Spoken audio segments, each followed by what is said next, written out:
I'm Ricky Willis. You might have seen me on TV, and now I'm taking on the podcast world. Join me as we dive into stories of ordinary people doing extraordinary things. I believe everyone has a story we can learn from.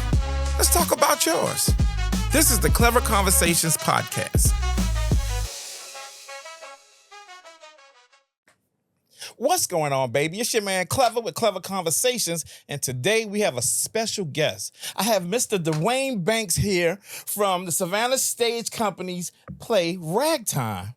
Man, listen, thank you for taking your time out your day to come sit with us. Thank you for having me. Man, so tell the people a little bit about you, man. Tell the people a little bit about who is Duane Banks. Yeah, so I'm a New Jersey and New York-based actor, singer, and dancer. I've been acting and singing and dancing for about 12 years now. Triple threat. Trying. But yeah, I started acting when I was young. My mom signed me up for a bunch of different acting programs. So I've done acting classes at, for example, New Jersey Performing Arts Center, Class Act Performing Arts Center, and also I studied musical theater at Montclair State University. So yeah, I have a big round. Okay, range. So with that being said, with that piece of information you just gave us, from your memory, which one of those did you have the most fun at and why? I would say singing was kind of my most fun thing of doing theater. Yeah, because it's just, I'm not a naturally born singer. So, of course, I had a lot of vocal trainings along the years. But I would say singing is probably my most favorite art form and talent that I have. It's where you feel that you are you. That's where your home is right there. Yeah, I feel like it's you. I feel like I also love listening to music and singing along to music in like the car, the shower, on my way to work, on my way to rehearsal. So yeah, singing, listening to music is kind of my thing. I like to sing. Yes. But I don't think that my family thinks that I'm a good singer. That's all right. I really don't think they believe in me. That's all right. Yeah, you don't want to hear me sing, trust me. So, your love for acting, where did it come from? Did you see somebody maybe in your family? Were you watching an episode or something and was like, yo, I think I like to do that? Or how did that come? So when I was little, my mom worked in New York City, so I'd always follow her to work on like Take Your Child to Work Day. And there was just one day where she had a lunch break and she was like, let's go see a Broadway show. Mind you, I did not know what a Broadway show was. I did not know what theater was or... At this time, you were about 7, 8, 5, 4? 7 years old. Yeah, so she took me to my first Broadway show, which was The Little Mermaid. I think we all know what The Little Mermaid is. Yes. But yeah, she took me there, and quickly, by like the end of Act 1, I literally turned to my mom and I was like, Mom, this is something that I want to do. And I think the biggest thing for me and why I said that was the power of live theater and also Black representation on stage is kind of what drew me to theater, by seeing somebody that looked exactly like me on stage, playing a character, also being themselves at the same time is what drew me to love theater. And from ever since, I've seen countless of Broadway shows. I can't even count how many I've seen. But yeah. It's got to be a certain kind of piece that when you were younger and you was like, I wanted to do this, into now actually being able to do it. Yes. It's got to bring a certain kind of peace. Yeah, it brings peace, and it also brings happiness into my life, because for me, theater is an escape from the chaos in the world, the chaos from work, social media, all these other kind of things. So theater is really an escape for me to step out of my comfort zone and really just live in a moment. And that's where I find my happiness and peace is in theater arts.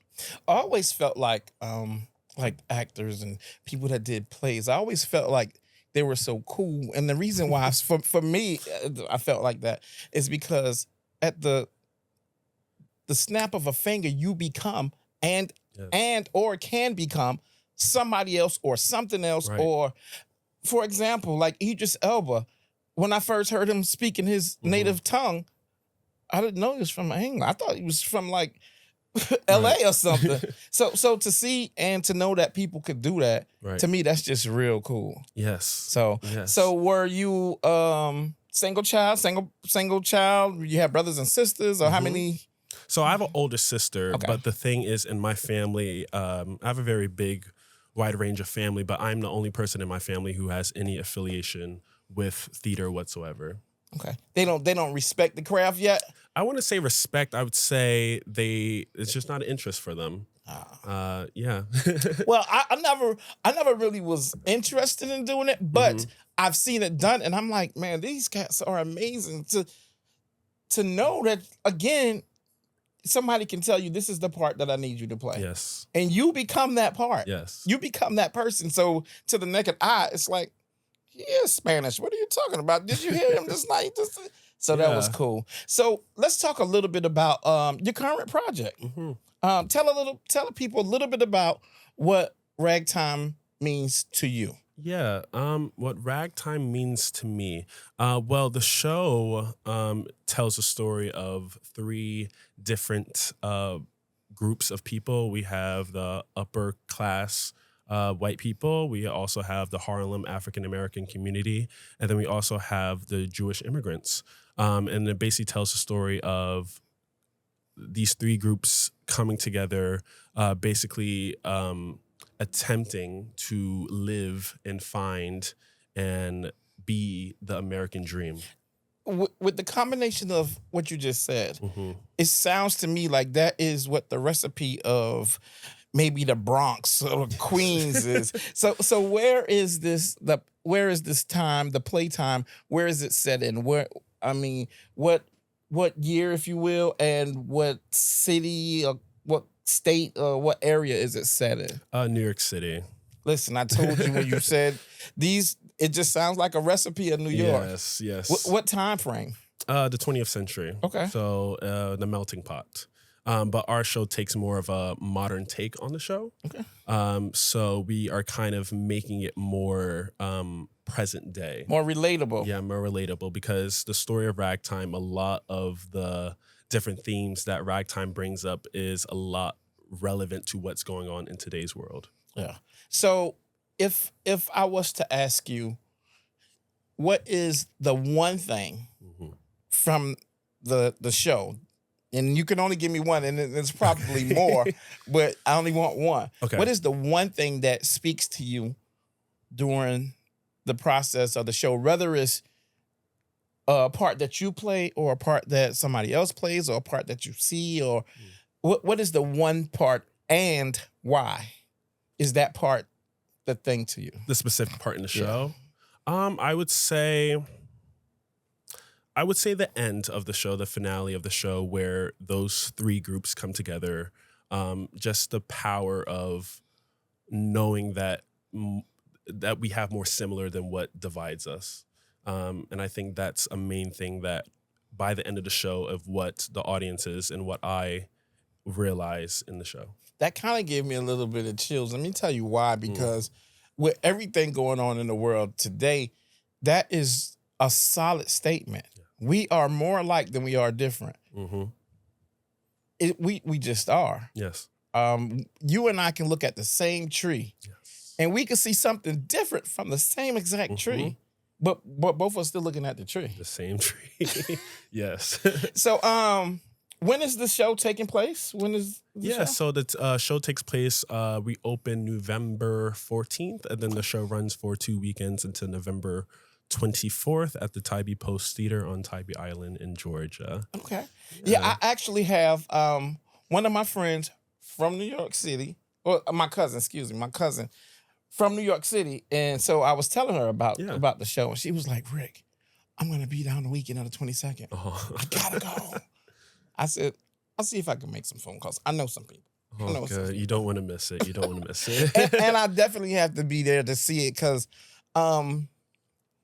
so when you said it was 3 different levels of people, if you will, is it, without giving the storyline away, can you tell anything? Yeah. Like, what can we say to the people, that tell the people something that the people that makes them want to come see our show? And I say our show because I'm going to be there. You heard me. I'm going to be there. I would say what you will see in the show is yourself. You might see a friend. You might see somebody that you can relate to in the show, and a character through a song, because there's something for everybody in the show. I love it. I love it. I love it. Duane, so you're a singer. Yeah. Do you care to give us any... Do you care to give us a little piece of anything? I mean, I know I'm putting you on the spot. Listen, he was not anticipating me ask this, but I did it. Okay. I'll sing a little bit of Ragtime. Is that okay? Let's please. So, and now, is this the title score to the show? I'm going to sing a little bit of one of the solos that I have in Act 2 that basically defines the meaning of the show. Y'all need to make sure you come look and you find him and find the show. Get us the information is going to be below. You can find the show, because this is just a sample. We're not giving y'all everything, because then y'all won't want to come to the show. So we're just going to give you a little piece. This is some of what you're going to see at the show. Let's Ready? go. I'm ready. Go out and tell the story. Let it echo far and wide. Make them hear you. Make them hear you. And tell them in our struggle we were not the only ones. Make them hear you. Make them hear you. Man, Duane, you made us hear you. Listen, you can't miss it. Please don't be silly and not get your tickets and support the team. I'm going to be there. I hope you're going to be there too. So, Duane, we're going to say thank you for giving us of your time of your day. And we know you guys are busy rehearsing. How often do you guys rehearse? About like 3 to 4 days a week. We actually have a run through tonight, Really? this evening, so I can't wait for that. So look, he's taking time from the run through and rehearsal to come chop it up with your boy on a clever conversation. I told y'all I was gonna be important. So listen, we like to thank you again for coming. you. We appreciate you, and we're gonna make sure everybody get out and see Ragtime. It's the stage play by Savannah Stage Company. See it, or I'm gonna find you. Thank y'all. Thank you. What's going on, baby? It's your man Clever, and part 2 of my very important experience today. We got Shawna Peña-Downing with us. She is also a part of the stage play Ragtime that's given on by Savannah Stage Company. Yes. Man, thank you for taking time out and coming rocking with your boy. I'm so excited to be here, Clever. Man, listen. Thank you. So tell the people a little bit about who Shawna is. Who is Shawna? Who is Shawna? That is the question. That's the question. So I'm a Midwest transplant. I come from Kansas City, Missouri, where I built my entire professional career as an actor and an educator. And I came to Savannah 2.5 years ago. So I'm still a baby to the Southeast. But yeah, I've been in art since I was 6. I've been on stage since I was 6. I've been dancing, music, sports. I've been a very active individual my whole life. Well, I've been in trouble since I was 6. Fair. I've been learning how to read since I was... So coming from the Midwest to Savannah, Georgia, how was that transition? Was it culture shocking? That is a great question. Glad I asked that question. That is a great question. I don't know if it was so much of a culture shock. I was born and raised in the Midwest, and the Midwest is a melting pot of both East and West Coast. So we get all kinds of culture references, environment references, and things that we were familiar with historically. So coming to Georgia was my first time like moving across country. Okay. Which is crazy because in the Midwest it's just like flat, and out here there's like hills and mountains. And a couple. There's like 2. There's like some mountains. A couple. And that was really cool to see outside of what I grew up in. I will say learning this world was probably the hardest because I have friends I've made that have been in the Southeast their whole life, and I see the world in a certain way. I see the world in a different perspective and based on my own lived experiences. And hearing how they've had to navigate their own lives and how those things influence their choices and their perception of their world was like, oh, I didn't. Okay, cool. Cool. We learning. Listen, I'm a lifelong learner. It's about a learning. And for me, I get to appreciate more about where I'm at and have learned new forms of respect for different areas of this country. But also challenge it. I'm a challenger. Listen, we're gonna that's what ask makes these us, right? questions, That's what makes us, right? We're gonna have to challenge the things that are, whether systematically or internally and externally, emotionally connected to our existence. We got to challenge them. And so for me, I shock people when I'm like, oh yeah, this is what I think. And they're like, wait, that's not how it is down here. And I'm like, oh, well, let's talk about it. Well, explain to me why. Yeah, tell me what causes you to feel the way you do about certain things when I feel the way I do about certain things. And there's a liberty and privilege to that.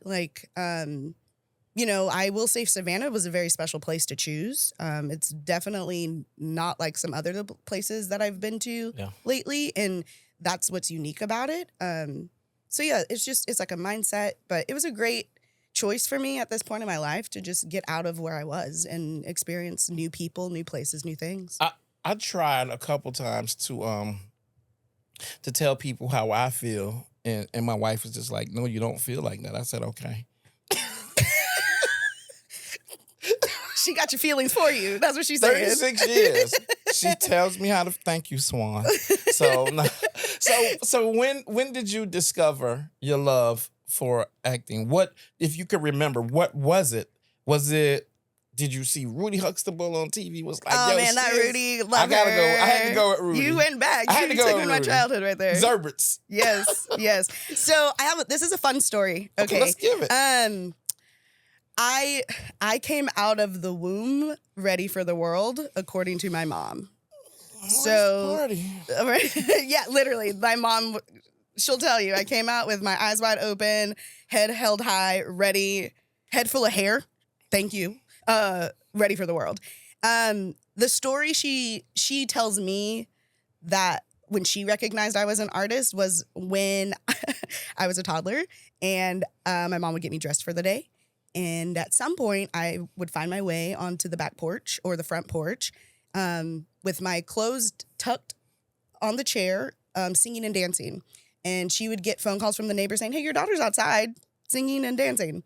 I didn't have words. I wasn't. What needs words? I was just singing and dancing. So I take that story that my mom shared with me all the time about me being a child, and I realized I think I just was born an artist. But I didn't have a direction when I was younger. Of course, I was introduced to TV and music. My mom was always playing tapes, and my grandma was always playing records, and so I was always. What you know about tapes and records? Oh, come on now. Oh, you should see the collection. Yes. You don't have vinyl. Tell me you don't have vinyl. I have vinyl, sir.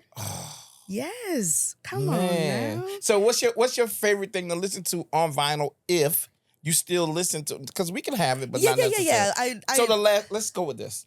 The last time you listened to vinyl, the last time it was an Aretha Aretha Franklin album. Classic. Mm-hmm. You cannot go wrong. I can't remember the album, but I always loved the album cover because she was in this white dress that was multicolored. And it was she was standing tall. Oh, Aretha? Yeah, Aretha. And I love all the songs on that album. And that was the last one I listened to. Do you remember your favorite Aretha song? I kind of I don't have it's hard to have a favorite, to be honest, but I like them all. Okay. I mean, you can't not. It's this, but it's Aretha. Yeah, it's Aretha, but it's also the Ninas and the Ellas and the Eddas and the Sarah Vaughns and it's all. Pause. How do you know all of these things? Do you know? I'm 36-year-old and I grew up in a very predominantly I black have a daughter house. that's 36 and her house is predominantly black, but I don't know that she would. Well, okay, we all black, but still, yes. I don't think she would know Ella. What? Come on. How do you not know And I guess probably because I didn't really play. I'm gonna blame me for that one. Okay. Because I didn't. My parents played it, so I know it. Mm-hmm. But that's just classic, great stuff. Mm-hmm. And so you decided you wanted to get to music. Was it music first or was it acting? It was actually dance first. Okay, so what kind? Yeah. What kind of? Uh-huh. A little bit. Give it some. That was the chill version. That was us. Yeah, we just That was chilling. just a chill version. It was dance first. Okay. It was jazz and hip hop and contemporary. And I was learning at a kids camp. Like every summer there's this kids camp. And I remember the first time the director of the kids camp was like, "Hey, we want you to do this play." And I was like, "What? No? What's a play? I don't know what that is. I'm a dancer." Like, I was like, "What is this thing called the stage?" What beat is this?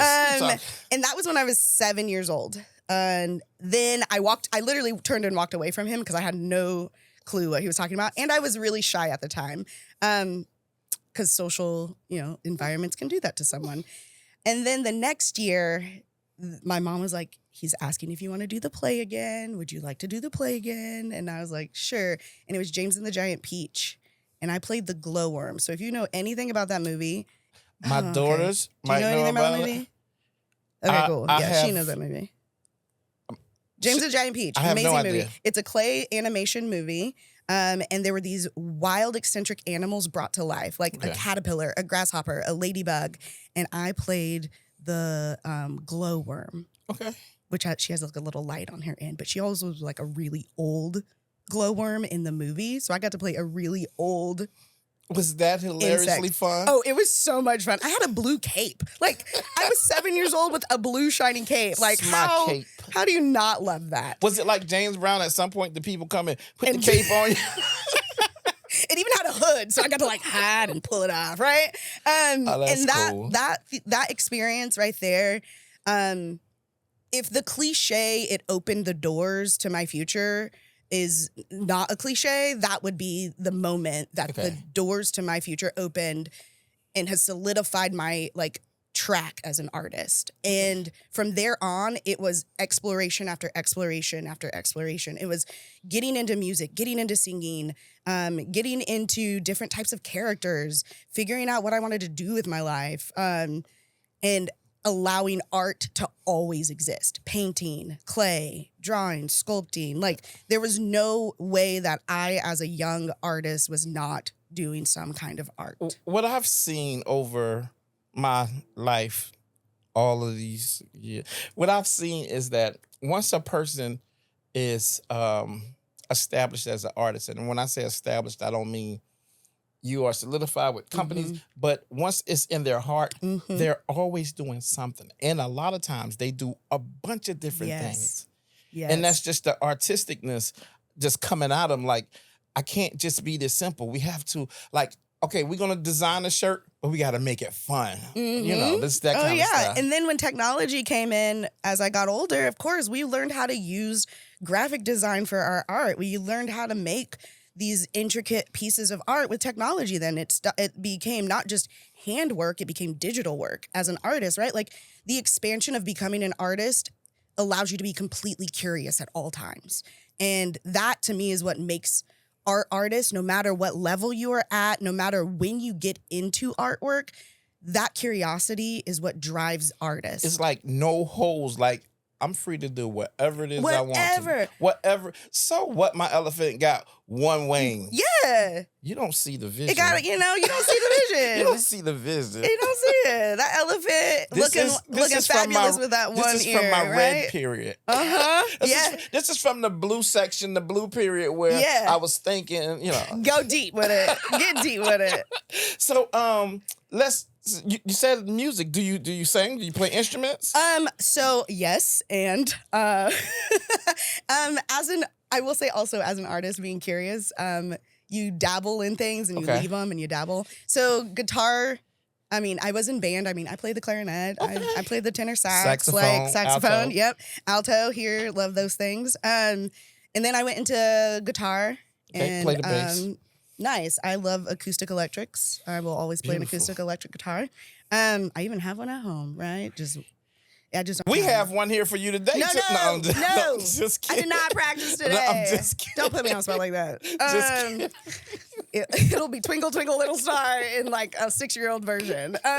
So that's how I play. Okay, great. Then we're both on the same level. But yes, music and singing became a very important part of my artistry and my choice to do theater as an educational component and getting a degree in it. So I can imagine that having a love for dance, a love for music, and a love for acting. I mean, what else could you like? I mean, of course, I was kidding, but you are meant to do that. Like, my mother was a poet. But mama was a writer. So my mother was a poet and my dad was in a band. And the acronym for rap is rhythm and poetry. So yeah, I rap because so I was meant to do it. And it sounds like you were meant to do that. Yeah. You were meant to be on the stage. I assume so because I'm doing it now. And you're having fun. And I love it. I've always loved it. I think that's the special thing about this art form is you find your love of it. And you find when maybe that love changes and you have to adapt and maybe move into a different form of loving it. And that's okay. Because if doing plays, doing musicals is easy, right? Like I literally could do this for the rest of my life. Right. It's the hard stuff that emphasizes why it is so easy. And it is like layers, right? Like we are layered people. All of my lived experiences and all the moments I experience before I got here, after I get here, they all get to get infused into this art form, no matter how I'm doing it. Right. And that to me is such a beautiful identifier for someone who's so connected to this particular type. But it also led me to films. It led me to commercials. It led me to voiceover work.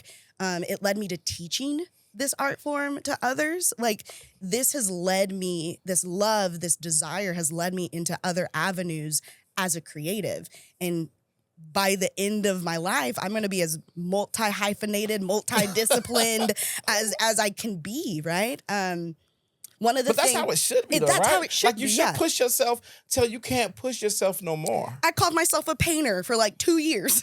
and to me, that was my time to explore painting and how to bring that into the world that I already exist in. There was a video recently, and I can't think of who said it, but he's obviously a producer and a rapper, and he said you should die empty.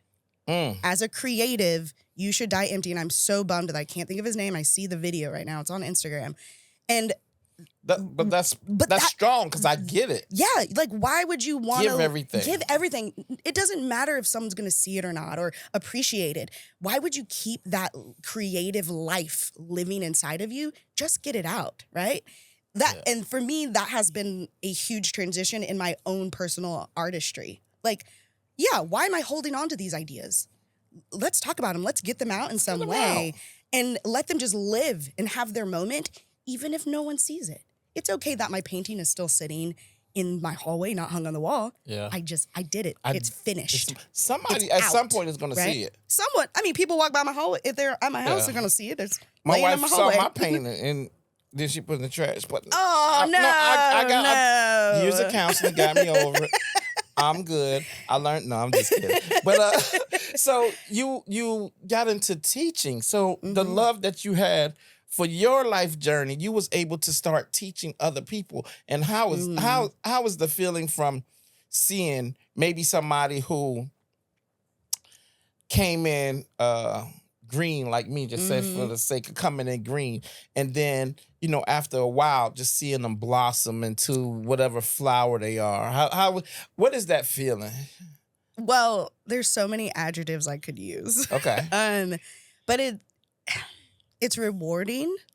It is a little bit selfish because you're like, I did that, right? I helped that. I assisted that. But it's truly sometimes indescribable because you're watching growth in real time. Like we know plants grow, right? We know as people we grow, but Trees. we know there are things growing around us, but we're not always aware of it. We're not always like actually visually seeing this thing grow. And when it's in front of you and you see it, Man. You can't. You Man. can't describe it. Like it's you're watching development happen in another human being, Wow. right? Like that's so deep. That's pretty heavy. Yeah, and as someone who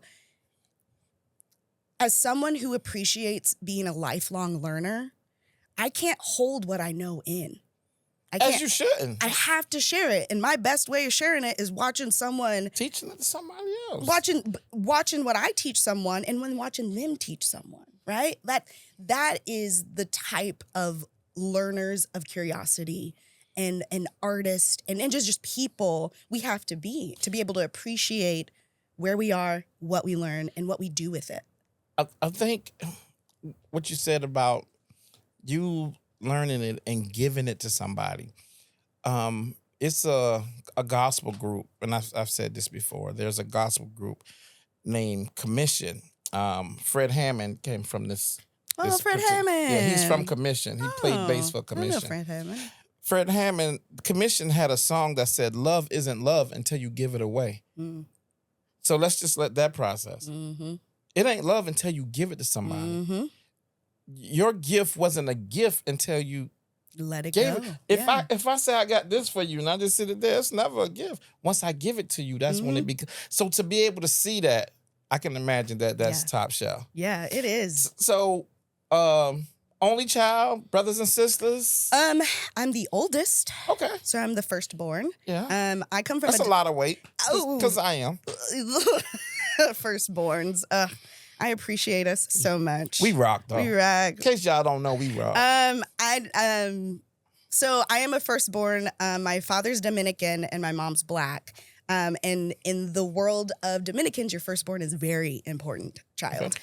So I had a lot of love growing up, but my dad actually was living in Santo Domingo while my mom and I lived in Kansas. So I knew of my dad, but I wasn't physically around him. He had 2 daughters and my mom had another daughter. And so I am the oldest with 3 younger sisters. I know between my 4 mom and my dad, girls? there's 4 girls. I also 4 girls. 4 girls. And your baby is right over That's there. my baby. So my family, while I was the oldest, I never grew up with the 2 on my dad's side. I only grew up with my younger sister on my mom's side. Yeah, we were like night and day between sisters. She was. Do you know my sister? I Because don't we're think night so. and day too. Really? But I do adore my sister. I love her very much. She brought my niece and my nephew into this world. So I love my family. We're very small. My mom was a single mother because my dad was in another country. And my mom really taught me how to be independent and go for what I want. And all is well. And never give up on it.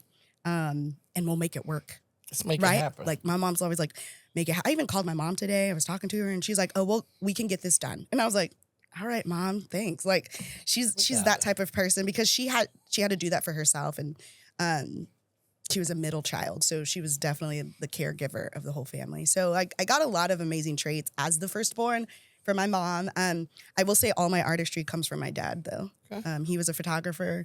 He's a teacher, worked for television. So I learned very quickly what traits I got from Came both from parents. where? And Yeah. even though I wasn't around my dad most of my life, you know where it came from. the minute I saw my dad, I was like, I know exactly where half of me comes from. Like I know where a lot of these traits come from. And that to me is special, like having that type of privilege, because I know not a lot of people do. Or being familiar with just like who helped create them, right? Yeah. And so I love my family. We're very small. We're very close. Gotta love that. Mm-hmm. So let's talk a little bit about Ragtime, the show that you are in. Yes, Ragtime the musical. The musical given on by Savannah Hey, Stage Company. We're very happy about this. Man, listen. Yeah. So tell the people a little bit about the parts that you play in it and let's talk a little bit about that. Yeah, so I play Sarah, who is the love interest of Cole House. So I don't think you said Duane's character name, but it's Cole House Walker Jr. Okay. So he is a ragtime musician in the show, and I play his love interest. And a lot of things that are happening in the show do involve my character. And you could essentially call her as a plot point for the story. Like, this thing has to happen for all these other things to happen. Right. And I love this role. I've kind of dreamed of playing this role one day. Still a 1 to 10 is like a 40. Oh, I don't even know if 40's on it. I guess it's like way up there. This character is amazing. If I had to give her descriptors, she is a young, vibrant Black woman growing up in the 1900s of New York City. She is intelligent, but love gets her. Love gets her hard, and that's okay. And those traits about her are what make her special for this show. She goes through a journey, and the audience gets to go through it with her. And that ride is amazing and shocking, and it really makes you question how we see Black women in our world. Yeah, it's really good. It sounds really amazing. I love this girl. So when they I'm not real familiar on what the process is when you get a call. Hey, Rick, I got a play I want you to be in. I'm gonna send you this. So I don't know if it is it like that. So there's a couple processes when it comes to getting cast in a show. Usually there are open auditions. Okay, so you hear about the show. You can and you can do so. They might do an open audition where they're like, just come audition for the company. No matter the show we're doing, right? Just come audition for the company.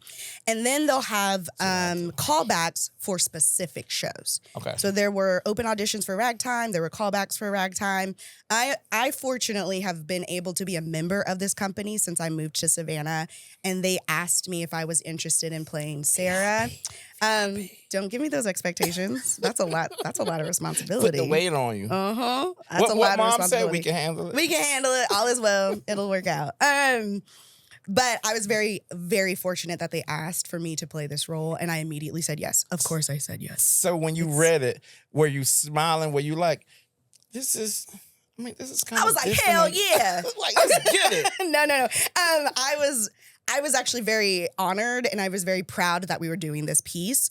I even was like, we are doing this show in November of 2024. Like, what are we doing? What? And then I was like, we have to do this show in November of 2024. Yeah. Like, there is no way that we are not doing Ragtime. And it's got to be a certain level of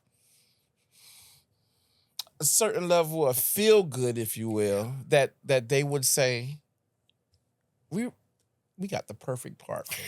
I almost wouldn't call it perfect. I'd actually challenge you. I would say that it's more about we trust you as an artist to bring this story to the audiences. Now, I would say it's trust. That's heavy, right? Because I interviewed some comedians, and so who's actors, and so I said, which is harder to do, acting or on stage? And they all said that the acting is harder because you have to become somebody else. When on stage, you could just be naturally who you are. But I would also challenge that too. I'm a challenger. I told you, remember? But as far as the comedic side, see, the comedy side, they just have to have their funny. But I would actually say comedic, like stand-up comedy is harder. That's what I thought. Yes, it is harder because you are at your utmost vulnerable. You are completely 100% exposed, and it's just you. No cut. I told them no cut, no take. There's no script. There's no costumes. It is you. It is all you, Clever. I said the same thing. As an actor, I get to find the pieces within myself that is Shawna and let them live in the character. I'm not becoming Sarah. I get to find Sarah in Shawna, and then I get to put that on stage. So at the end of the day, am I Sarah? Yeah, I am Sarah, right? Because I'm finding my versions of Shawna that are connecting to this story on the page, and I get to let those pieces of me live. And some of those pieces may have never been tapped into as Shawna the person. Right. And I get to tap into them as Shawna, the performer. Yeah. And I get to play with these traits of vulnerability. That's gotta be real cool, though. Oh, it's deep. I mean, acting gets real deep. We get very cool, mental and emotionally deep over here. Every show, you are somebody different. And that's the beauty of it. I get to strip all of these layers of myself and find myself in all these different written characters, right? Like, yeah, that's pretty cool. I'm doing a show in December too, and it's a completely different character than the one I'm playing right now. But what's beautiful is I get to find myself in these spaces and bring myself into their stories and tell their stories that are coming off the page. To me, while it sounds like a math equation, it's easier because I get to do the work for me versus getting up there and being like, I'm gonna give you a show, right? Like, I'm gonna make you laugh. Like, I'm gonna break down all these walls and you might not like me. And that's a hard barrier, in my opinion, to fight through. I thought, my family tell me, Ricky, you ought to be a comedian. See, I can make you laugh if I don't have to. But if I'm standing on stage and that lady got her red wine and she got a Cosmo like and she want to laugh, I have to do something. So I don't really have that time. So what is the one thing in Ragtime that pulls out and calls to you? The one thing. I know it might be more. It is more. But only like I want you to give me one. I want you to give me one moment that pulls you into the, like, if you see this moment here.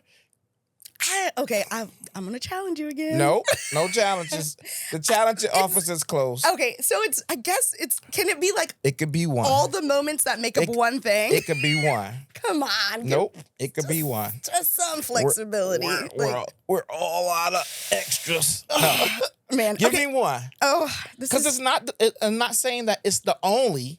I know, but you won. Give me two. Okay, great. Thank you. You are a challenger. I tell people I just lost. I feel like I just lost. You totally just lost. And I gotta be honest. I tell people I don't break the rules, I bend them. So I just bent the rule. Okay, cool. So my first would be the fact that the word fight exists in the show. So we are seeing people fight for their lives, fight for their love, fight for their homes. We are fighting for our dignity, fighting for equality. This show is about what is the fight and how can we push through? How can we challenge authority and stop having others undermine and demean us as human beings? So the first moment is the whole show because it's all about what we are trying to do to make sure that everyone feels capable of living in this country and feels safe and empowered to live in this country. That's number one for the show. The second moment, it's actually one of the songs that talks about. Do you sing it in this song? I'm not actually in this song. Okay. I mean, see, this is why it's such a challenging question because I'm like, I love this part and that part and this part and that part. So are you going to sing the song for us? No. Even though you're not. You ain't paying me to sing right now. It was a question. Clever. Well, hold on. You got the checkbook with you? He ain't paying me to sing right now. Hey, we got all. How many receipts you Clever, need? We got I am receipts. On vocal rest. I got rehearsal tonight. Oh, we don't have no money, but how many receipts you need? We can pay you in chips. No. I think so there's a song in the show, and for me it's kind of the light bulb moment for one of the characters where he finds his true calling. And in around the song itself, they are talking about striking and what it means to strike and what it means to fight for your freedom and your rights. And that song itself is so lovely to listen to, but it has such a huge impact because in 1906, the time frame of this musical, they're talking about exactly what we are going through and living through in 2024 in the United States of America, fighting for your existence, right? And this song is kind of the setup for this character to be like, I'm a revolutionist. What year? Right? So the play takes in 1906. Okay, so you just said something very profound. So let's think. In 1906, we had this. And in 2024, we have that. The same themes. Wow. And this is a musical written based off of a book. Like, art is not just reflective or a mirror of our reality. Art is our reality. Wow. It can no longer be a reflection or a mirror. It is our reality.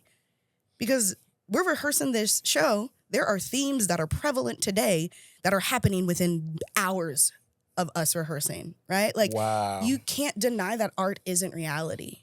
Yeah. Like, and yes, there's been plenty of people who talk about how, theater is an imitation of art is imitation of life, and all these other things. But really, theater is just a channel. It is a avenue. It is a way to tell our stories that isn't always in a structure or a format. Right. It is just an alternative way that we go, we're going to tell this story that has happened to these people in this way. And it does help ease people's understandings. It does help people have conversations around heavy topics, but it also makes us laugh. It makes us emotional. It makes us feel connected to ourselves. It keeps us real. It keeps us here in the moment. Yeah. And then it allows us to reflect on how this art can impact us, or whether it doesn't, because some art doesn't connect. But guess what? That's okay. That's okay. The artist still released the art. So I would give you, those are probably my two. Thank you for the two. Those are my two, those are my two moments, because I love the songs I sing. I love the songs I get to listen to. The whole entire musical is really beautiful music. But there is a moment where I'm like, that character got it. Do you guys need another singer? Because I was... Yeah, come on over. Yeah, give me it. What you got? Wait, my fa la la was off. Give me some of the old school. Give me some old school. Not at all. Not a singer at all. But I know you're a rapper. I don't know if I'm a rapper, but I rap. Just like I'm not an actor, but I act. No, you're clearly an actor. So listen, Shawna, we're gonna say, tell the people when the show is, and tell the people how they're gonna be able to see you. Ragtime, the musical. Woo! We are so excited to present it from Savannah Stage Company, November 15th through the 24th, at Tybee Post Theater on Tybee Island. You can get your tickets online through Tybee Post. We do have matinee shows for those that don't want to do the late night show. We do have 3 p.m. shows. So come out, come see us, come support local art. We are doing it big, and we're doing it awesome. Big and awesome. You heard it. You heard it today. And listen, please get your tickets. I'm gonna get my tickets. And if I don't see y'all there, I'm gonna be looking for all of y'all. Y'all already know how your boy get down. Shawna, we'd like to thank you for stopping by. Of Clever course. Conversations and chopping it up with your boy. Thanks, Clever. We appreciate it. Anytime. Listen, so we're gonna end this segment by saying 2 fingers, 1 love. We out.